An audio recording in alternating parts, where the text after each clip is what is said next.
сега това, което можем да направим, ще карта вече на 11 лева минимум, което е по принципа добра новина.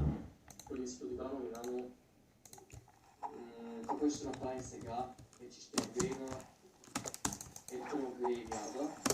Ще му дам една картачка, за да стане вече за апгрейд. Так, готово. Грейвярда вече е една лежендари лавкарта, успяхме да апгрейднаме.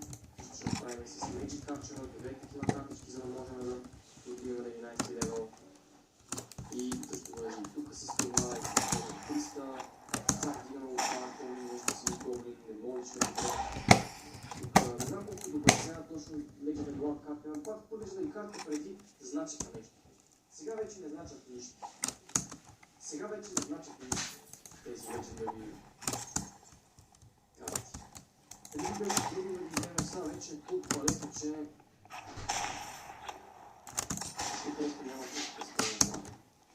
Просто няма всичко, вече е окей. Кои са тази, ако можем да надигнем и нея, бързърка. Се подигна си едно. Това, че не е лоша. Тук за 80 000 на 5000 лав. И да, като се гледаш по карти,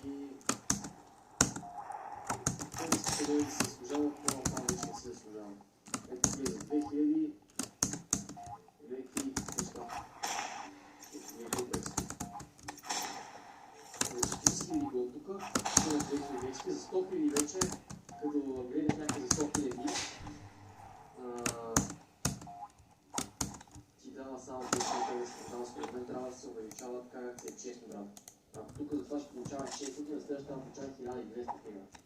Така че така вече много по-бързо ще почва да се дигат гледат, тук не знам смисъл. Не знам, така става и съм много по-да се дигат гледат, че много коинс, колко повече дигаш хем толкова повече коинс даваш, хем толкова по-малко получаваш XP. Това е абсолютен скам. Стига. И това ти вече толкова всичките ни карти са на този левел. Всичките ни карти вече са на този левел и тук нататъка, честно да си ви кажа, според мен отиде коня яка. Продължаваме тук, да променем 11 левел на 12 дар, да опукаме тук 20 левел.